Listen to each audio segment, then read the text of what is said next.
Hey, what is up YouTube? Kolst here, back for the second to last card review for the new mini set for the March of the Lich King, return to Naxxramas. So for this review, we're going to go over, I believe, Paladin, Warrior, Mage, and Demon Hunter. So with that, let's just get right into it. First off, with Paladin, we have a pretty crazy card here called Knight of the Dead.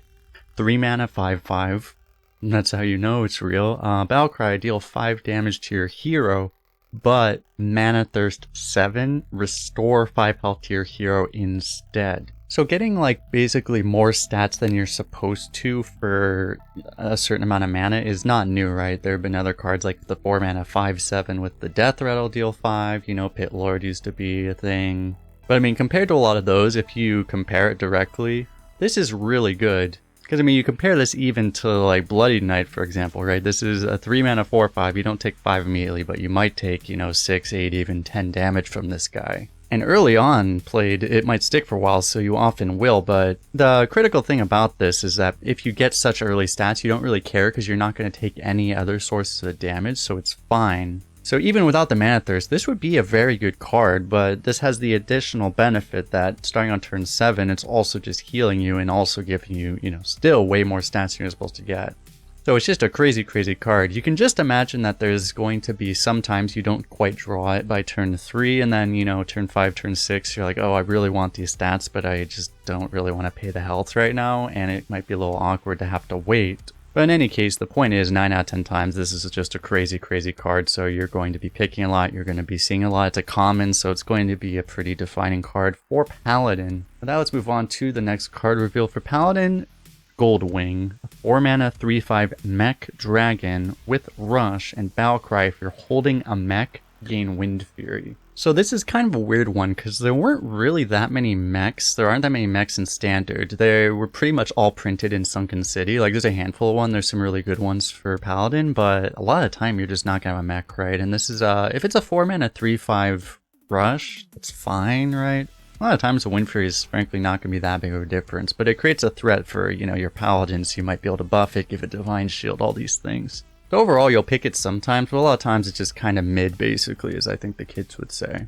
So with that, let's just move on to the next card here, which is not mid at all. It's pretty insane, at least potentially. This is the Purator. 5 mana 4/6 taunt, battlecry. If your deck has no neutral cards, draw a mini of each minion type. So the problem, you know, if I didn't mention before, I don't think I did, we're doing this mostly for Arena. A lot of the cards, you know, any card that says if your deck has no neutral cards, that's completely impossible to condition to meet in Arena. At least sometimes you might say like, well, okay, maybe you draw basically your entire deck, but in that case, I mean, you don't want to be drawing cards anymore, right? So, I mean, this is completely pointless. But also these cards are generally just completely undraftable. So, you know, basically not a card. Something you'll see randomly off of Discover maybe, but it has no tribe or anything, so you can't even really discover it easily. You can get it off a class card, so that'll be its main relevance, is just that not so good card that you just get offered in the Discover sometimes. And of course, I will say I do appreciate the throwback to the Curator, which is pretty hilarious. This was a neutral, but this was basically the same card, but 7 mana instead of 5, and it only drew 3 tribes maximum, where this can draw potentially 4 or 5, right? Very potentially crazy, but just not always going to be a thing in Arena. With that, let's move on to Warrior. Warrior class has been suffering in Arena lately, but they're getting quite some tools here. So the first one here is Training Session. 1 mana, discover a taunt minion. If you play it this turn, repeat this. So it's very interesting because they haven't had too many cards like this before, like, you know, Instructor Fireheart comes to mind, and it had this specific condition because you didn't want to be able to discover a bunch of 0 mana spells. That'd be a little bit unfair. With spells specifically, you had this thing where you wanted to typically try to discover a bunch of cheap spells so that you could just get more spells, because each card essentially has an innate value in addition to its mana cost, so you just are being more efficient that way. But with taunts, you know, it's going to be very interesting. It depends on the situation. Sure, sometimes a bunch of small taunts is going to be very good, but a lot of the time also, you know, your opponent, due to threat of AoE, or maybe you know they have an AoE, you're just going to want one big taunt anyway. And you can always potentially, you know, play this on turn 8 or whatever, play a giant 7 mana taunt, and then get another giant taunt for next turn. So you're getting a lot of value even in that case. So overall, I gotta say, a pretty cool card, very interesting card to use because of all of that. Also probably going to be very frustrating to play against when your opponent just gets 20 mana worth of taunt out of nowhere, but you know, that's how it is. Other than that, let's move on to the next card in Warrior. It is Hookfist 3000, a 3 mana 4/3 mech and pirate. After hero attacks, gain 4 armor and draw a card. There have been other cards that are a little weird because they, like, I think they had a Ogre, which you would hit, but then it would give you 5 armor, but then you would take all the armor off because you're actually using the weapon. So it was a little bit weird, but this one's different because it actually lets you attack and then you gain the armor and you also draw a card. So, I mean, this is almost an entire shield block for free, essentially, on a vanilla statted body. A lot of value. And as well, obviously, you know, Warrior has a lot of weapons, especially recently, but generally has a lot of weapons in Arena. And you can play a weapon, you know, do whatever you're going to do, and then play this when you have weapon equipped, so you guarantee the free shield block, essentially, right away. And you have the threat of doing this repeatedly as well if your opponent isn't able to kill it. So overall, I mean, an incredibly powerful card. You have to imagine this is going to be valued very highly. Obviously not if you don't have any weapons, but if you don't have any weapons as Warrior, you're probably not going to go very far anyway. So yeah, definitely a very good card. And the last card for Warrior we have here, another potentially very good card. This is Fleshshaper, a common 6 mana 3/8 undead with taunt and battle cry. If you have 5 more armor, summon a copy of this. So I mean, that's just a completely absurd number of stats for 6 mana. It's a 6 mana 6/16 potentially, right? However, it can be very hard to actually generate 5 or more armor in Arena. It'll function a lot of the time as a snowball card. If you're actually able to hold on to that much armor, a lot of times it's because you're already winning. But of course, you know, you have cards like the Hookfist 3000 that can make it a whole lot easier. Also, like the 8 drop, there are some potential synergies. You can even combo with some of the straight armor generators, but those aren't really ones you want to necessarily get baited into picking for Arena. But you can imagine, you know, a 6 mana 3/8 taunt is a card that you actually get forced to pick in the current meta. The power level is going to be higher, so it's not going to feel good enough anymore, most likely, but it's not terrible by itself. So this is essentially a lot of upside for very minimal cost.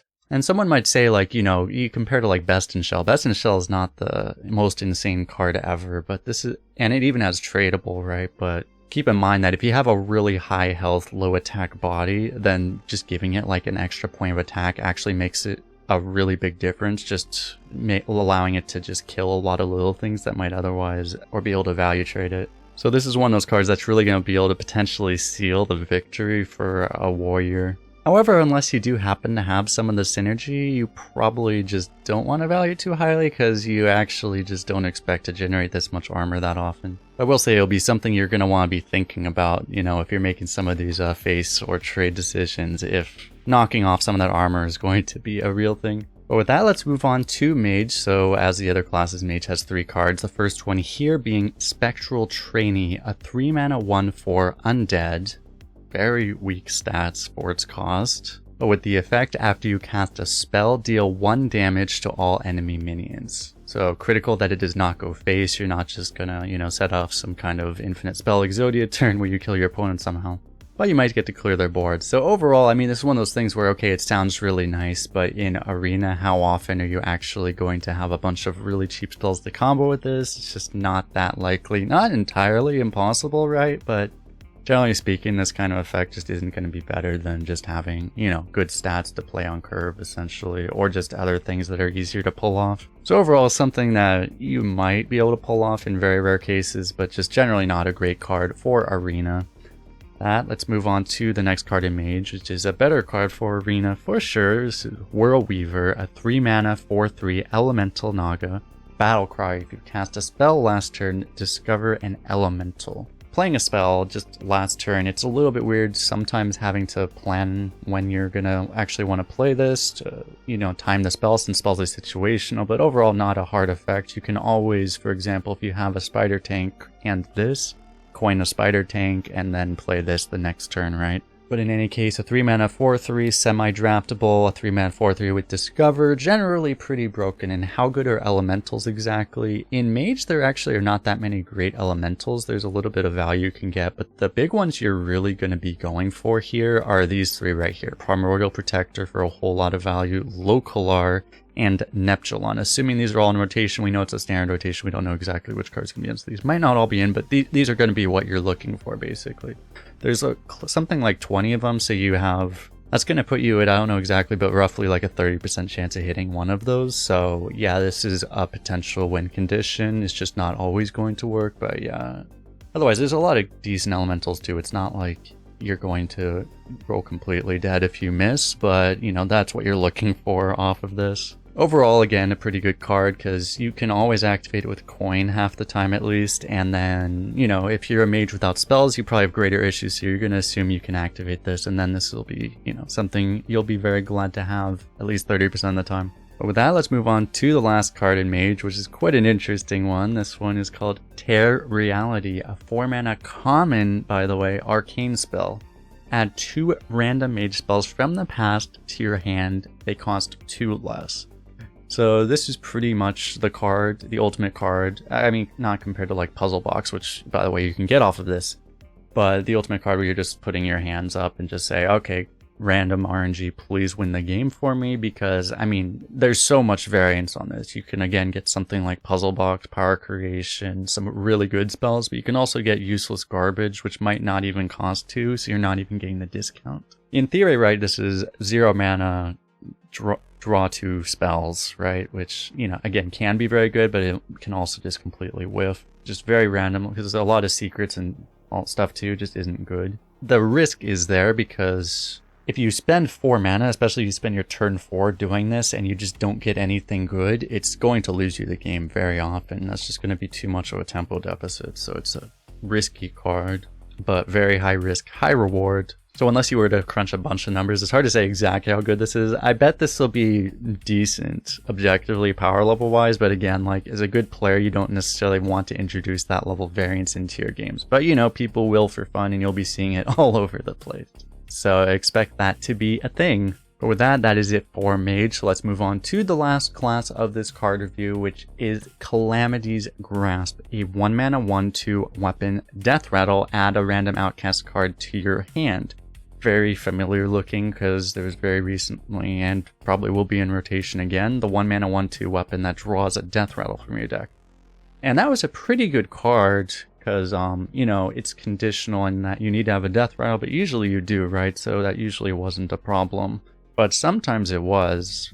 But this solves that problem because it adds a random card, outcast card to your hand. A lot of the outcast cards, especially, you know, there's like a 1-mana spell that draws an outcast card, but that could be awkward because you just don't always have one. There aren't that many spells. And that's critical because there are not that many spells. You can kind of predict what you're going to get off of this, right? There's only so many. And I looked through all these, and like 3 of them are card draw, basically. The Vengeful Spirit and the Cycle and Spectral Sight. A whole bunch of them are removal, although it's a little bit weird with the Gnard Glavesmith because you would have already attacked. So that's a little bit awkward, and you can get a huge premium like Kurtrus, and the last one you can get is the Wayward Sage, which is Mad Sheet. So almost for sure you can get either card draw or tempo. And it's going to be pretty neat to use because, you know, if you play this on turn 1, for example, you might not use it immediately, and then if you pop it like right into your turn 4, you can play the Kurtrus immediately. You will generally want to try to just give yourself enough mana if you can to be able to play anything you get and hope that you pop it on a turn that you can, because otherwise it gets really awkward. Any card out of your hand will be outcastable immediately, but then if you draw more cards after, right, it kind of messes it up. But overall, a pretty solid card. Like, you know, all the outcast cards are good, basically. There's a couple that are relative low rolls, but none of them are bad. So it's definitely a card you're going to be wanting to pick a lot, and you'll probably see a lot as a result. Moving on to the next card in Demon Hunter. Here we have Shambling Chow, kind of a play off of Zombie Chow. This is another 1-mana 2/3 undead with Death Rattle. This time, though, it is a rush, and the Death Rattle, instead of healing your opponent, is deal 4 damage to your hero. So, you know, in Arena in general, anytime you get an Overstad 1-drop, it tends to be pretty good, even with a downside. And this even gets rush in addition. However, the one thing I'll say about this is that you are a demon hunter, right? And a lot of the times, you know, you're already wanting to use your health as a resource a lot via, you know, any of those cheap weapons like Calamity's Grasp we just talked about, or, you know, just using your hero power in general. So this is a pretty expensive cost specifically for demon hunters. Some demon hunters are going to have the health gain to offset that, but some of them are not. And some of them are just going to be super aggressive and are going to love something like this, and because the damage, they're just not going to care. It's not going to matter. As long as you kill the opponent, that's the important thing, right? So overall, definitely in an aggressive deck, I think you take this really highly. But in some of the slower decks, you're definitely going to want to think about it, I think, whether that cost is really going to be worth it. Because drawn later on, it might be a little bit awkward, especially if you're lacking the healing. But, you know, overall, a pretty good card, and it's a common, so you'll be seeing it a lot. And with that, let's move on to the last new card in Demon Hunter for this set. It is Fellscale Evoker. Finally, a good big Demon Hunter card. Big Demon Hunter card. 6 mana, 5/7, Demon and Naga. Battle Cry. If you cast 3 spells while holding this, summon a different demon from your deck, so it cannot chain itself. Critical for Constructed, because that actually would be an upside. That means it can't pull the second copy of itself when you actually want to pull your Inquisitor or whatever. Although, funny enough, in Arena that might be a downside, because it's pretty good chance that the second copy might be the biggest demon in your deck. Because we'll go over the demons in a second, but overall, I mean, you're only losing 1 stat compared to like a Boulder Fist Ogre, right? This is a very high potential upside at a very low cost. Yet again, but however, in Arena, you know, especially in Demon Hunter, because I guess it'll be less true in the standard rotation, but a lot of times Demon Hunter has less spells than the other classes because they just have less class cards, so this can be a little bit tricky to actually pull off. But a whole lot of potential upside, because, you know, if you look at the neutral demons, these are all 4 of the neutral demons. There's not a lot, right? The only one you would actually really want is more Forge Fiends, but in the Demon Hunter pool, there's some small... The awkward thing is that there are some of these small demons that you really want to draft, especially the Crow's Nest Lookout over here, but there's also a lot of potential big demons, you know, like Inquisitor, Brute, Tormentor, and Island. These are cards that you actually will see in your decks pretty often. And because you're giving up so few stats essentially for this, you're going to be pretty happy to take this, even if it's essentially a coin flip that you actually get a big demon off of it. You know, even if you just pull out a small card, it's still kind of okay, right? So overall, this is going to be a pretty strong card in Arena. Sometimes it's going to win the game by itself, but however, you might not want to pick it necessarily without some of the synergy that you're not guaranteed to get. But with that, thanks a lot for hanging out for this card review. Don't forget to like, subscribe if you enjoy this kind of content, if you're looking forward to the next review, which I will record very soon, as much as I am. So thanks a lot again. We will see you guys in the next one.